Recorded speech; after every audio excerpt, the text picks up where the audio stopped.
That's special. Grow me, Lord. A heart that desires to grow in the Lord. So I hope that every one of us tonight, this afternoon, have this great desire in our heart to grow. So mga kaigsunan, by this time, I would like to ask you to please open your Bibles with me in the book of Philippians chapter 3. Philippians chapter 3, verses 13 down to verse 14. We will be studying a very simple message karon nga takna sa kahaponon mga kaigsunan, and may this message encourage us to continue and press on sa atong kinabuhi nga mga Kristohanon. If you are there, please say Amen. I hope you have your Bibles with you, that you could follow me sa atong pagtuon. The Bible says in Philippians chapter 3, all rise please to give reverence to the reading of God's Word. Okay, so Philippians chapter 3, verses 13 down to verse 14. The Bible says, Brethren, I count not myself to have apprehended, but this one thing I do, forgetting those things which are behind, and reaching forth unto those things which are before. I press toward the mark of the prize of the high calling of God in Christ Jesus. Let's pray. Father God, we ask your blessing to the preaching of your word this afternoon, Lord. Do not allow your servant to hinder the preaching of this word. Your servant is unworthy, Lord, to stand before the pulpit. Only you is worthy, O God. But Lord, I ask you to use this earthen vessel as a vessel that would bring glory to your name, bring your pure word to these people. Lord, I recognize that if there is any blessing that the people will receive this afternoon, it is all from you. And if there is a mistake that will be going out from this pulpit this afternoon, it is all because of my fault. I pray, Lord, that you would bless the people who are hearing the word. Give them conviction, Lord, that they will understand and they would receive your word heartily, Lord, with open arms, and they will obey your word as it is from you, from your mouth. And I pray, Lord, that you would let the power of the Holy Spirit overshadow every one of us today, and bound the power of Satan that it may not be able to disturb our service this afternoon. Thank you, Lord, because you will answer our prayers. We honor and worship you in Jesus' name. Amen and amen. Please be seated now. I would like to make a title, or to use a very simple title sa ato ang sermon this afternoon, mga kaigsoon. A very simple one, and maybe you would say a boring one because you have already heard it a lot of times already. Press on. Press on. That is the title of the message this afternoon. Mga pinangga, we know that the book of Philippians was written by the Apostle Paul. And when the Apostle Paul wrote the letter to the Philippians, and if I may use this word to describe the Philippian church, I can say that the Philippian church is the favorite church of the Apostle Paul. And this is the only church that called the Apostle Paul regarding supporting, or regarding support in the ministry. So kaning gitawag na Philippians, mga kaigsunan, the Philippian church are composed of faithful people. They were faithful people. But even though these people are faithful, we know nga kaning Philippians na pud ni problema ginagmay ang gitawag nga Philippians, mga kaigsunan, no? The Philippian church were also facing problems, facing trials with the membership of the church. In Philippians, mga kaigsunan, there were two ladies, Euodias, mga kaigsunan, si Euodias and Syntyche or Syntyche, I don't know how to pronounce that name, in verse 2, they had problems with each other. Si kaning duha ka babae.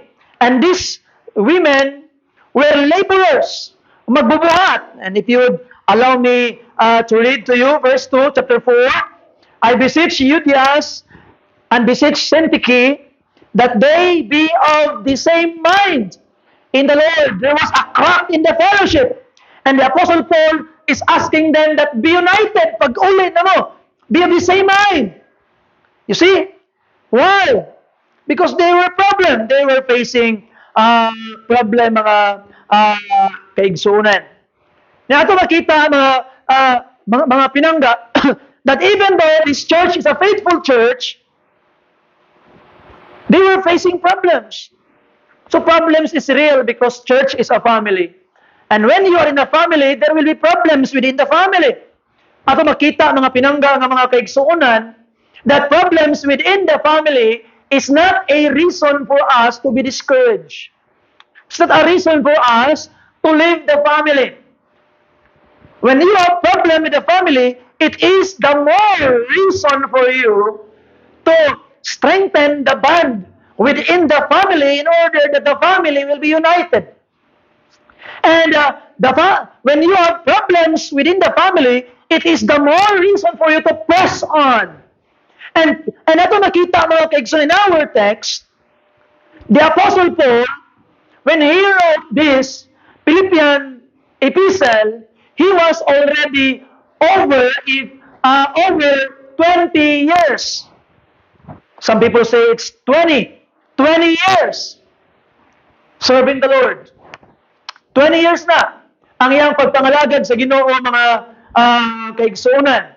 But even though the Apostle Paul was already 20 years serving the Lord, we can still find the deep desire in his heart to know God more.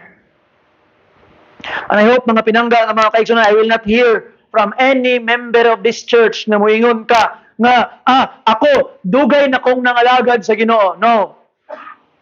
I don't care if dugay na kang nangalagad sa Ginoo. The more important is nagpadayon ka hangtod karon nga nangalagad sa Ginoo, and you are always starting with a fresh heart, starting with a desire to know God more. Tanawin mo si Apostle Paul, mga kaigsuonan, and in verse 10 in Philippians chapter 3, even after over 20 years serving the Lord, writing epistle, knowing God, communicating God, we found in the book of Acts that the Apostle Paul sometimes met God and even talked to God. And even though inana ang iyang achievement sa iyang pagpangalagad sa Ginoo, according to him, verse 10, that I may know Him. There is still a deep desire for the Apostle Paul to know Him. And I hope, mga kaigsunan, you would press on to know God more. Wa nagpasabot nga nangalagad na kas Ginoo, wa nagpasabot nga nabasa na nimo kapila ang Bible, wa nagpasabot nga pila nakawali ang imong natunggan nga gikan sa pulong sa Ginoo. It doesn't mean that you already know God fully. I hope by the grace of God, every time you open the Bible, you have this fresh hunger and thirst for the Word. I hope mga pinangga ng mga kaigsunan that you will be hungry for the Word of God. Any Sunday that you will be absent in the church, any services that you will not be around for some reason, I hope that there will be a deep desire in your heart. Unsa ka itong giwali, no? Unsa ka itong gitudlo, no? Unsa ka akong na-miss, no? I hope that you have that deep desire in your heart to know God more. Tanawin mo si Apostle Paul, after 20 years serving the Lord, ingon pa niya, that I may know Him and the power of His resurrection. Wa pa gyapon nawala ang desire sa iya nga moila pa gyud sa Ginoo. Kabalo ka, the moment that you lose the hunger for the Word, The thirst to know Him more. That will be the beginning of the end. Nga naman, Pastor, you will slowly lose interest. Kaya nga naman, you think that you're already good enough. You think that you already know enough. But mga kaigsunan, there will be no time or never a time that we will know enough. We will always grow and we will always have a place to grow, mga kaigsunan. There is always room to grow more in our Christian life. And with the grace of God, just like the Apostle Paul, we will be having a desire to know Him more. Desire to grow and to better show the world who Jesus is. To better represent Jesus before the world. We must not stop again. We must press on. The hunger must remain. The thirst must continue. Don't be satisfied with what you have already known. You can still enjoy the process of growth. Kabalo ka, no? Kana bitawang bago pa kagatoon, grabe ang enjoyment.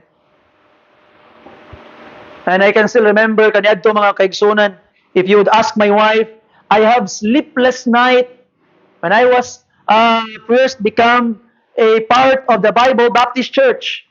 I had a lot of sleepless night reading a lot of books I could find that is connected to the Bible. I am always reading the Bible. Nga naman, there is this hunger to know Him more. And you know, that hunger and desire is still present today. Kabalo ka usahay, magwali ko sa inyo ha, and you can always hear me being amazed, even to my own preaching, even to my own message. Why? Because a lot of things, for over how many years serving the Lord, daghan kaayog mga butang, nga akong gibasa sa pulong sa Ginoo, nga fresh kay na ako natunaan, mao day ni, inani day ni. You see? Because remember this, every time, finite ang atong utok. Malahi-lahi ang atong interest, malahi-lahi atong focus. Just like this. Di ba? Kung ang usa ka tawo, pananglitan, usa siya ka psychologist, mosulod sa usa ka building, ang psychologist moingon ang mga behavior sa mga tao inani. Kato siya, nato gihulat siguro kay unsa man inani nana. Naslay mga behavior, pag tanawon sa psychologist, ang mga mannerism sa tao, tanawon sa psychologist, mo tayo mapansin. Pagkataod-taod, nisulod ang usa ka architect. Ang tanawon sa architect, ang design sa kuan, hala ang lighting kay murag way pulos ang lighting kay para halo ito nga lighting pulos. Hala kani nga dalan kay gwapo unta ni siya diri nga dalan nga agi dapat kani siya wala nagibutang furniture diri para accessible dito. So they will be concerned for the design ang mga architect. Pag abot sa gitawag na engineer, pila ka PSI ang kaya ning gitawag nga beam ba no? Lahi ang iyang mapansin. You see? So, people will find some things interesting depende sa ilang interest and even sa ilang field of experience. And the Bible is a very full book. You know, when you are sad, you can see this in another aspect. When you are happy, you can see the Bible in another way. When you are angry, you find yourself being amazed again sa pulong sa Ginoo. When you are in such a situation, ato makita mga pinangga nga mga kaigsuonan nga lahi na pud ang imong mapansin. That's why sometimes kung unsa ang imong ginabati or imong experience at that time when you read the Bible will provide what you need at the moment. Makana akala sad kay kasanan. Kadiscourage na kay ka murag kaundang na kasi imong kinabuhi. Murag lami na gyud kayo magbigti. Kay kapoy na kayo. And then you hear the message. Familiar verse ang giwali sa pastor. You read the Bible, familiar verse ang imuhang gitawag nga gibasa. Makaingon ka hala. Na-encourage lagi ko ani. Nganong wala man ako ninabasahan sa una? Nganong wala na ako i-discover sa una? You did not discover that before because you do not need it yet. When you need that something, then the Spirit will reveal it to you. You see that? So mga pinangga nga mga kaigsuonan, ayaw ina nga nakadungog na ako nga text. Ayaw ina nga nabasahan na ako ng libro. Di na ako nibasahon. Higala igsoon, you will be amazed if the hunger will remain in your heart. So by the grace of God, let the hunger continue mga pinangga. Let the thirst remain sa imuhang gitawag na kinabuhi sa pulong sa Ginoo. Don't be satisfied by the things you have already known because we still have a lot of room to improve. Press on. Padayon.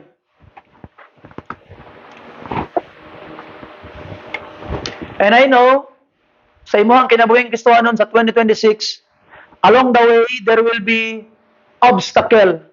Na yung mga babag, na yung mga problema, nga imong pagkatagbuon, along the way, sa imuhang kinabuhi. Huwag di na sa malikayan. Even in 2025, there were unexpected things nga naitabo sa imong kinabuhi, mga pinangga. And sometimes those unexpected things almost overwhelm you to the point that you have already considered stopping everything. But you have continued by the grace of God. And let me say this to you. There will be more in the year 2026. There will be more. Daghan pa. And the devil will want you to shrink and to stop pressing on karong 2026. This afternoon, I want to encourage you to press on no matter what. Lahutay padayon no matter what. Nganong dapat kung mulahutay, pastor? Because the price ahead is worth it all. Worth it all. Makaingon gid ka mga kaigsunan, salamat ko, tama ra gid nga nangalagad ko sa Ginoo. You know, personally, as a personal testimony, mga kaigsunan, maybe the next time, the next following services, we will be listening from your testimonies. Aminaw ko sa inyong mga testimonies. Aminaw ang church sa inyong mga testimonies. Next time.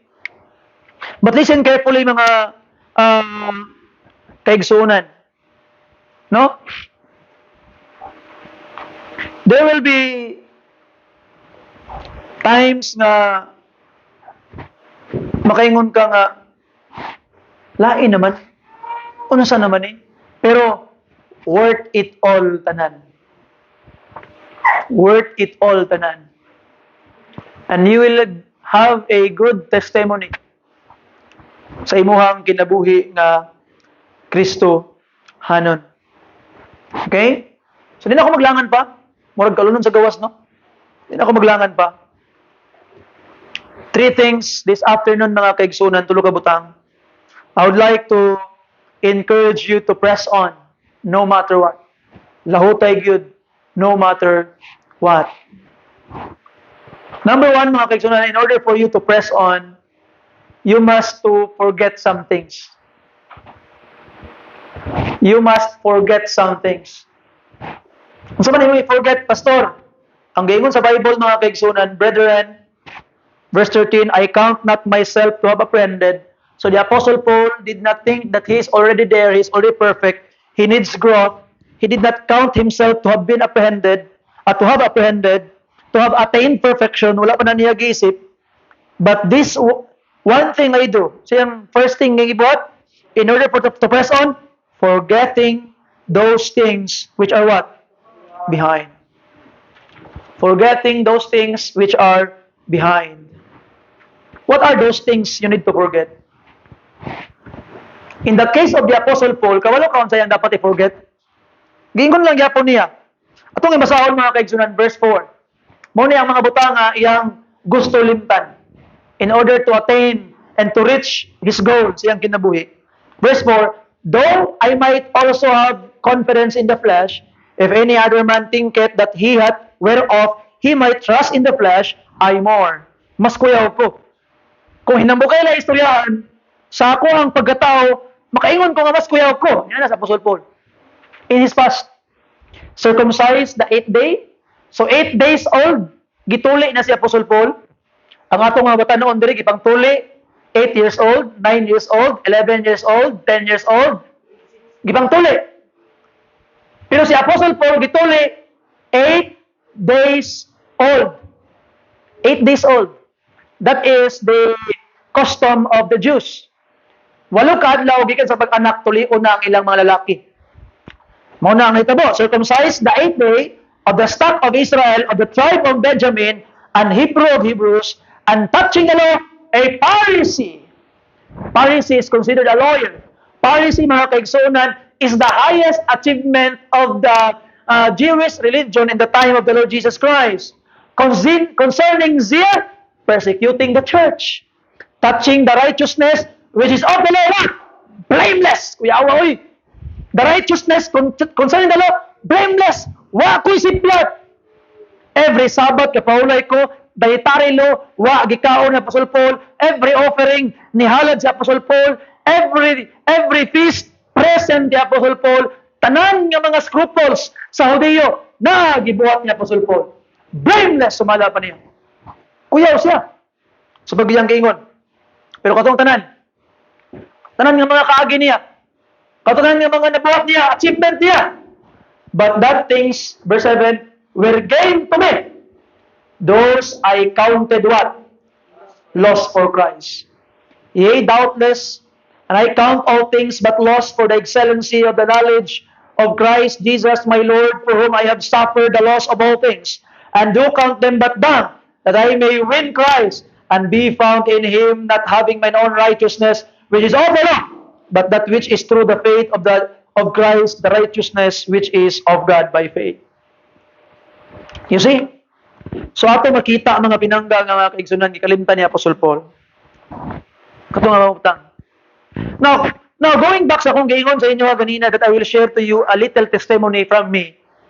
Ato makita, I would like to share to you nga makaingon ko sa akong ginabuhi that I have already tasted the pleasures of this world. At an early age, at the age of 13, the first time nga nahubog ko, 13 years old. And from then on, nagsugod-sugod na kong bisyo-bisyo. Growing up, bisyo-bisyo, growing up sa barkada. And I was engaged in kanang mga gang sa una. Uso kay na sa Malaybalay City, Bukidnon ang gang. And I was one of them, enjoying ang gitawag na dark life. Bisyo and even drugs, katilaw na ko tanan ana. And to be honest with you, there is some sort of enjoyment nga imong makita dira. Kabalo ka, mga ginikanan, paminaw mo mga ginikanan. Kabalo ka, ngano ang mga batanon ganahan kayo muuban-uban sa ilang mga barkada? Kaya sa ilang mga barkada, there is acceptance without qualification. Bisan pag unsa pa silang klaseng pagkabata, pagkatao, dawat sila sa ilang barkada. And when they go home, pag uli nila sa ilang balay, ang ilang madunggan, buntag, udto, hapon, yaw-yaw, kasaba, mauna, nga di sila ganahag puyo sa inyong balay, mauna, bagsig kulong sa kwarto, di maminaw sa inyo ha, ngano man, because you are trying to make them feel that they will be only accepted if they do such and such a things. And the reason why nga napabarkada kay ko sa una, I realized that is the reason. Pag-abot na ako dito, I am accepted fully without qualification. And I enjoyed their company. Lingaw kayo. Lingaw kay magdagandagan. Lingaw kay manumbag, pagkahumanday, manggukod. Piting lingaw sa ipod. Pitig yung lingawa. Lingaw kayo, pagkahuman, magtapok-tapok na dayon ng magbarkada. Part. Pila kabuk na igo ni mo ganyan na part. Tulog kabuk akong naigo. Tumba tong isa part ba? Yaman guys, istorya gyud. Ganahan kayo ang mga batanon. May istorya ni ana mga kaigsunan. You ask my wife. Pag-uyab na mo sa una, when nag-uyab mi sa ko ang wife is when we were 17 years old. Di city anyos kami. And dito sa ilahang lugar, pila kabuk ang ako ang mga karambula, kasumbagay dito sa ilaha. Because of that. And there is some sort of enjoyment. Lingaw po siya usahay. Malipay po ka, pero sultian di ka. That kind of enjoyment is only very temporary. Ug dako kay sad paninglon sa imuha. Mura siya og kalipay nga dako kay bayad. Dili worth it ang iyang bayad sa kalipay. Very temporary. Muna nga manay mga batanon, usahay bitaw ma-amaze kay mo ng mga salida nga mga ganggang, mga prat-prat, mga away-away diya sa salida, mga bisyo-bisyo. Don't be amazed. Yes, there is worldly joy from that. Pero dako kayo og ganti og balo sa inyong kinabuhi. Ayaw gid mo kay ibog-ibog ana. Ayaw gid mo ganaganahi ana mga kaigsunan. You see? And listen carefully.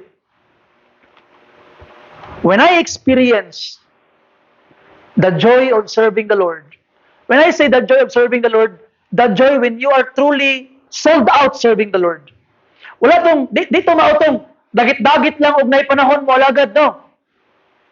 Pero itong mo alagad ka that you have really invested time and effort in serving the Lord, diha nimo ma-experience ang tinuod nga kalipay. You are seeing people you have brought in the church na bautismuhan. You are seeing people that they are growing in the faith. And you are seeing people that you have brought in the church nga imong abayan, imong tudluan sa pulong sa Ginoo. You are seeing people's lives being changed. Higala igsoon, then you experience the real joy in serving the Lord. And let me say this to you. Dili ikakumpara ang kalipay sa pagpangalagad sa Ginoo sa kalibutanong kalipay. It cannot be. Dili pwede mga pinangga. So I hope that you would not waste your time pressing on those earthly things. Press on in the godly things. But ato makita mga kaigsonan that those things we need to forget. Si Apostle Paul, ang iyang i-forget ang iyang achievement. Because remember, Apostle Paul said, my achievement, I count it loss. Why? Because I cannot attain real righteousness through it. My righteousness is righteousness by faith in the Lord Jesus Christ. Higala igsoon, remember this, ang imong tanang mga achievement, ang imong tanang mga maayong binuhatan cannot bring you to heaven. Cannot bring you to heaven. Di kadugang sa imong pagpangalagad sa Ginoo. I can still remember kaniadto mga kaigsunan that there was a man. He was a bright professional. Na-save siya and gidala niya ang iyang pagka-bright kunuhay sa simbahan. Ngayon ako, taas ko naabtan sa akong pag-eskwela, kaning Bibles, hino na ako ni masabtan. And he is thinking that because he had an earthly educational attainment, then he knows the Bible more. And yan ang ipangsulti nga, mauni ana, nanghinambog na siya. One time, grabe good kay modula. And God has a sense of humor. After siya nang hinambog mga kaigsunan, one of the men of the church, moderating, kalit-kalit lang, ask him to pray. Ay, atong ang yun, si Brother Sonso, to come sa tubangan, to open us in a word of prayer. He stand up, he go in the center, and there was no word came out sa iyang baba. Naglibog siya kung unsa ang iyang isulti.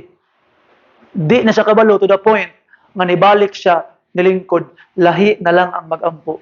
Why? Because pride is the best way to destruction. You see? So mga pinangga, when we go to God, when we try to press on, if we have a goal, forget. You must be forgetful. Forget your earthly achievement. Forget things that you have learned in the past. Forget kung unsa kang klase nga pagkatao. Forget unsa ang imong nakabuot sa imong gitawag nga kinabuhi and start anew sa Ginoo. Kung ang imong achievement dili makadala sa imo sa langit, you also need to forget your sins in the past. Imong mga sala. Usahay mga kaigsunan, ang hindrance sa ato ang pagpangalagad sa Ginoo nga di ta kalahutay. Why? It is because there is still guilt in our hearts nga magaingon ta nga wa ako'y angay diri sa atubangan magwali, wa ako'y angay mukanta, wa ako'y angay magmadayon. Why? Because of those things I have done in the past. Higala suntian di ka, kung ang imong achievement dili makadala sa imo sa langit, ang imong mga sala di makapugong sa imo nga makasulod sa langit. Your sins cannot stop you to go to heaven. Your achievement can't bring you there, but your sins cannot also stop you to go there. Forget it. And what the Lord have forgotten, why would you always remind yourself with all those things? Unsa man ang gingon sa pulong sa Ginoo, Hebrews chapter 8 verse 12, a very familiar verse, akong ginabalik-balik. God will be merciful to our unrighteousness and our sins and iniquities. He will not remember no more. Limtan sa Ginoo. And if all your sins and iniquities after forgiving you, God have already forget all those things, why would you remind yourself of those things that God had already forgotten? Ayaw na. So press on. Forget. Forget your past achievement. Forget your past failures. And have a fresh start. Press on. Too much dwelling in the past will stop us to reach what God intended us to be. Your past achievement doesn't matter. It can't bring you to heaven. Your past sins also doesn't matter. It can stop you to be in heaven also. I hope you understand that. So ato makita mga kaigsunan, desire to have or to experience a fresh testimony. Igsoon, na kayo mga testimony sa 2025. Sometimes bitaw, pag nakoy hangyon, ikaw Brad, mag-testimony ka, tungod kay way nahitabo sa imong kinabuhi, kay wa kay ampo-ampo, wa gyud ka nangalagad sa Ginoo, sold out. Pag ipatestimony ka, you will only go back to the day you are converted. Atong morning gitawag nga tuiga 20 years ago, 10 years ago, 5 years ago, na-save ko, mo nagibot sa Ginoo sa ako. How about after that? Mo raman to, nagnaraman ko, basta kay nara ko, nag-serve ako sa Ginoo, nagsimbasimbar ako. Okay naman to. Nothing happened. You see? Mo na mga kaigsunan, desire to have a fresh testimony that you'd experience the power of God in your life. Not only how many years ago, tomorrow, next day, next week, experience the power of God in your life. Experience the power of God in your life. So mga kaigsunan, forget. Di ba? Nabay maglumba dagan? Nga naglingi, I was a runner when I was in high school and in college. Runner ko kaniadto. Nakadula ako athletics. My event is 100 meter dash, 200 meter dash, 400 meter run. An 800 meter run. That's my event. And one thing that our coach is telling us, pag magdagan, dili maglingi-lingi, dili maglingi sa likod, dili maglingi sa kilid, dili tanawon ang kalaban yung ahana, nga naman, kay kung mulingi ka, mas slow down ka. Kaya tanawon mo, kaya nakauna na kalingiyon na mo kahanay mong kalaban, mas slow down ka. And worse, you will be going off track. Samot na ang 100 meter dash, 200 meter dash, o ang 400 meter dash, kinahanglan that you will stay in your lane. And kung mo go out of your lane ka, you will be DQ. Sabihin na, disqualified. Disqualified. You see? So sa ato ba mga kaigsunan, just like in real life running, pag madagan ka, you must focus your eyes on the tape ahead, on the finish line ahead, in the rope ahead. Focus your eyes there. Looking unto Jesus, the author and finisher of your faith. Don't look back. Ay na. Yes, kuyaw na ka sa una. Doesn't matter. Doesn't matter at all. What matters is you are washed by the blood of the Lord Jesus Christ. Number 2, mga pinangga nga mga kaigsunan, do not only forget, but reach forth what lies ahead. Reach forth what lies ahead. The Bible says, going back in our text mga kaigsunan, forgetting those things which are behind and reaching forward unto those things which are before or which are ahead. Okay? Which are ahead. Imong press on. So mga kaigsunan, grow. Grow, my friend. There is so much more God can give you and do in your life. You just need to grow to be ready. Kamalo ka as a father, mga kaigsunan, my son is already 13 years old. Ako ang kamagwangang anak, 13 years old na, running 14 this year. And I was so amazed. Amazing kayo. Ngano? I can still remember before, sugo na ako si Francis, ang iyang masugo lang na ako sa una, mga gidagmay, bit. Pero karon, kuwatong isa ka jug na tubig sa simbahan. Makita na ako siya, pasana. Naay isa kasakong bugas dito sa sakyanan, Dalas Kitchen. Tanaw na ako, makadaog na dito siya 25 kilos. Oh, kusga na gid ay. Makadaog na. But I will not dare to ask him nga mapasan og 25 kilos kung iyang edad pareha pa ni Dansoy. Dansoy, kadaog kag 25 kilos? Dili. You see? Ikaw, Danny. Brother Dance. Sander, kadaog ka? Dili pod. No? Play me that? 12. You see? So ato makita mga kaigsuonan, no? Ngano man makadaog na si Francis karon, running 40 na siya. Kay ni grow na. Ako na siyang masaligan, mapasan og isa ka sakong 25 kilos. Just like us. Kung di ta mo grow mga kaigsuonan, there are a lot of things that God wants to give us to allow us to carry, but He cannot. Why? Kaya di ka grow. So grow, my friend. Press on. Reach forth what lies ahead. Kabut, and don't be contented with what you have today. You see? You are singing in the choir.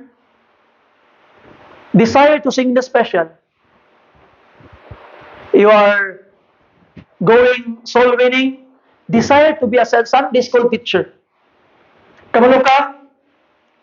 Ang ako yung pinaka-plano, ang pinaka-gusto ako mga kaigsunan na one day, ang atong Sunday school, lahi na atong Sunday school sa primary o sa juniors.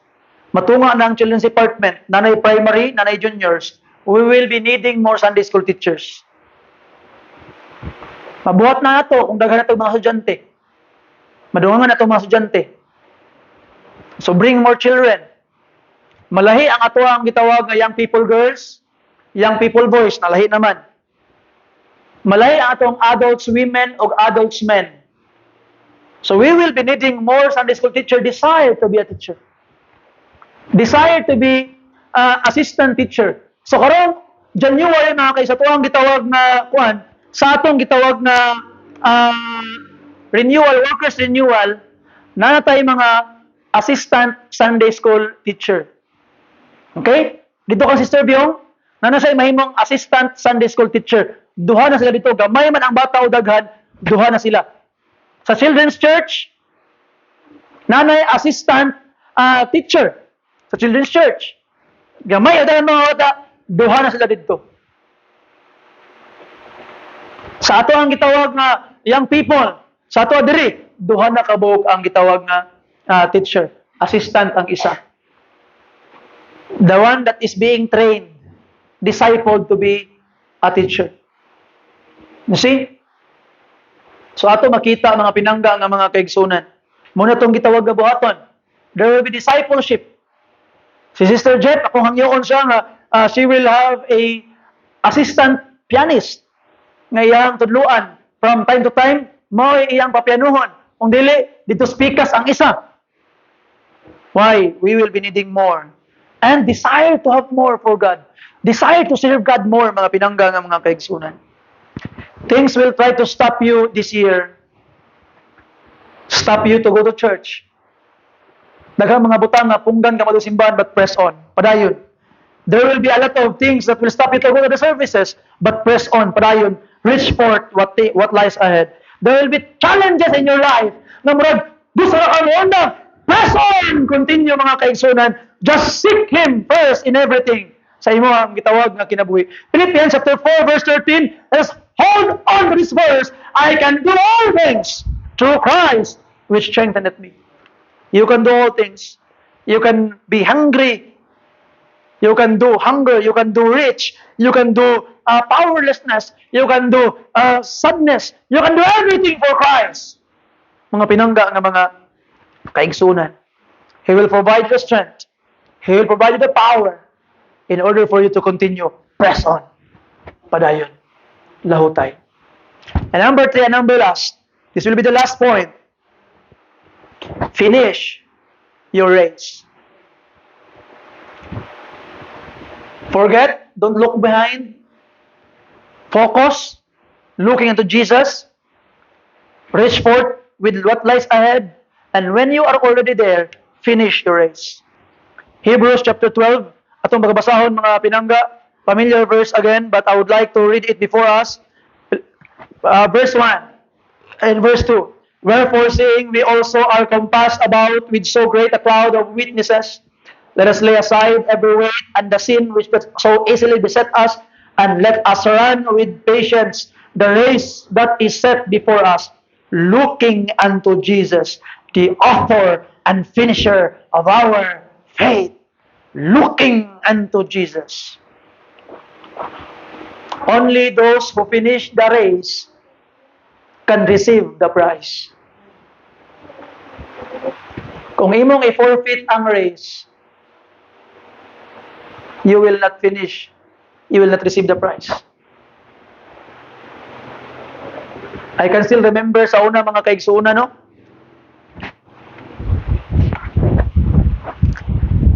Ang balaod sa mga coaches, nasalay athlete, kasi remember sa una sa PATAFA. PATAFA is Philippine Athletic Association. I forget. Sa PATAFA. Dito sa Pasay, dito sa ilang Rizal Memorial nga stadium. Nagdula ako dito once, and naay usa ka athlete nga while running nadasmag siya, naligid siya. Unya nagkiang siya. Kiang siya. Ang singgit sa iyang coach ug iyang mga teammate, ituloy mo lang, sige, tuloy mo lang, sige, takbo, tuloy mo lang. Padayon. Kaya ang balaod sa mga ubang mga, I don't know sa uban, but ang balaod sa mong coach, pagtanaw gani sa nadasmag na athlete, pagkaya lang niya ang injury, lahutay. Pagtiang na yun, rescue.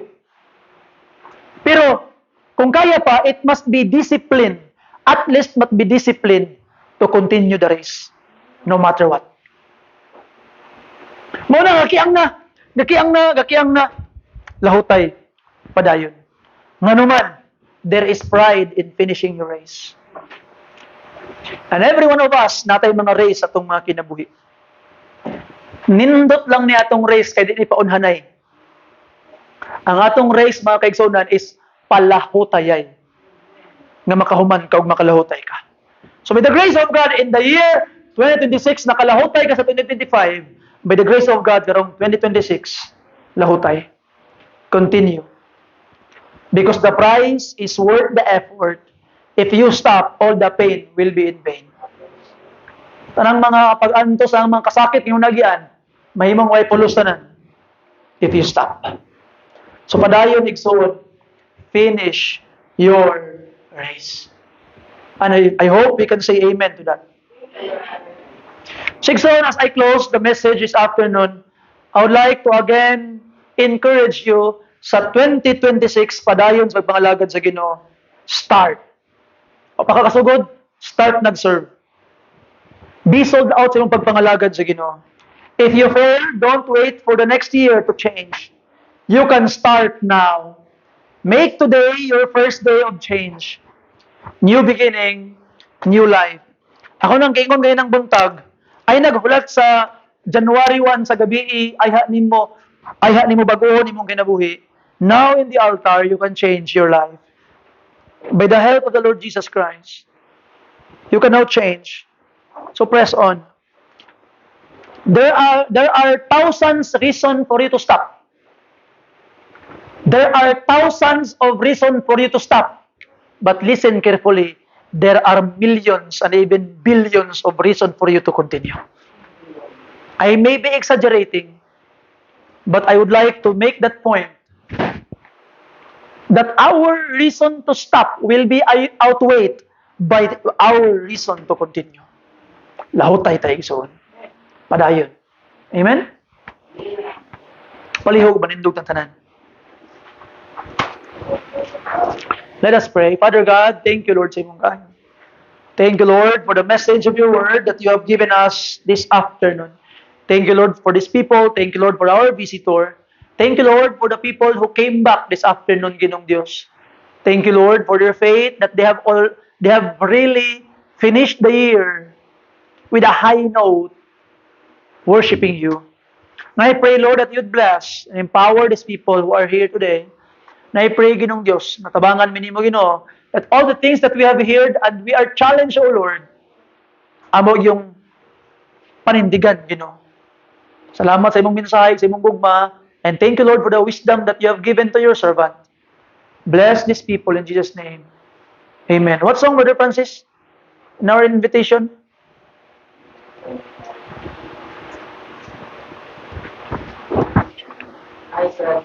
I surrender all. I would like to ask you to surrender all na. Ay napaglangan, you can surrender. Surrender all to God. Surrender all to Jesus now. The altar is open. Abay ang altar para sa imo. For those who are coming to the altar, ayaw ninyo punggi ang dalan. Ayaw mo gluhod sa dalan. You can kneel down, doon mo sa altar. Wala may kalayo diri. You can come to the altar as we sing verse 1 karon. Para ni sa imo I invite you to come and make it a spiritual exercise to commit your life to the Lord Jesus Christ. Ing na ang Ginoo, Lord, I want to press on, help me. I want to continue my life as a Christian, help me. Only you can help me.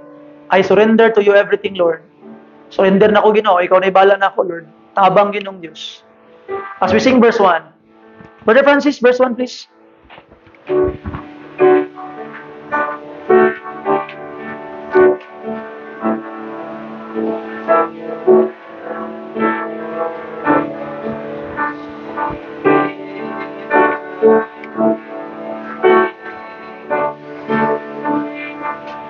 How about you? Naway butang gusto niyo itugyan sa Ginoo? Itugyan sa iya tanan karon.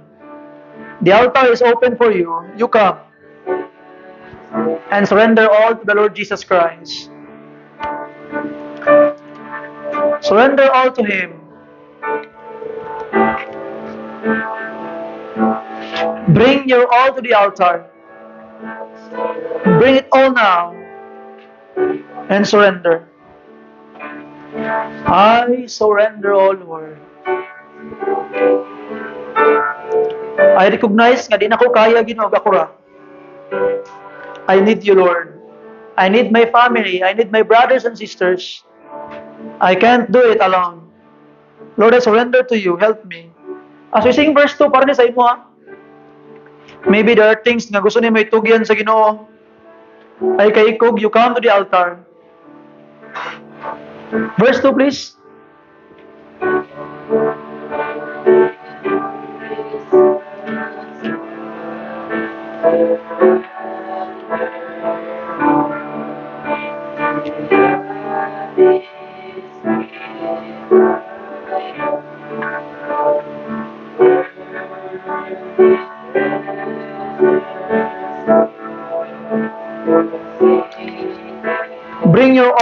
altar. Jesus will meet you in the altar. He will listen to your plea.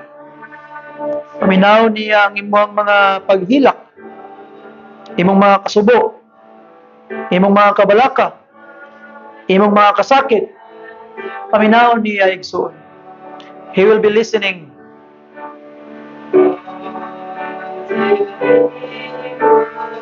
Continue to the last verse, Brother Francis, and continue to pray.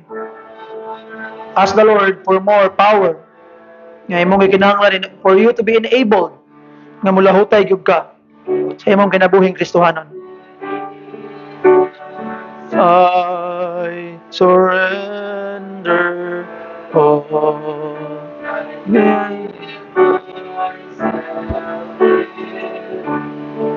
Surrender now. Pour out your all to God. Natay Ginoo nga makasabot sa imo ug maminaw sa imo.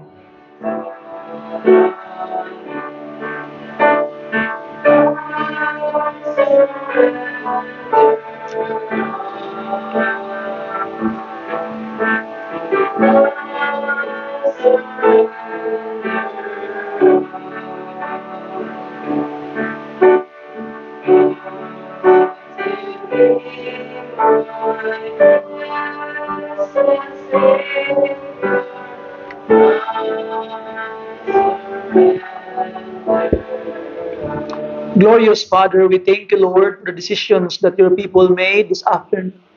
Thank you, Lord, for the prayer that are offered. Thank you, Lord, for those prayers that are offered to you, Lord. May it become a sweet-smelling savor in your throne this afternoon, Lord, that will delight your heart. And I pray, Lord, that every prayer that are offered will be answered in a mighty way, in a special way, Lord. Lord, we recognize our need of you. We need you, Lord. We are powerless without you and apart from your grace. Lord, we need your blessings. We need your power and grace. Nga mao'y mo control, mo guide, ug mo empower sa mga amahan. Lord, pasayloa gid mi Ginoo sa mong mga kasaypanan, mga kasalaanan nga nabuhat ginong Dios. Tabangi mi Ginoo that we will be able to honor you with this life ginong Dios. Life full of sins. Life full of shortcomings. We miss the mark, Lord. But thank you as what we have learned in the message this morning. You yourself have made us accepted in the beloved. Thank you, Lord, for that. We are accepted not because we are good. We are accepted because you are good and you loved us. Thank you for the way you answer these prayers and desires, Lord, of your people. In Jesus' name, amen and amen. Thank you and God bless you. Please shake your hands with one another. You are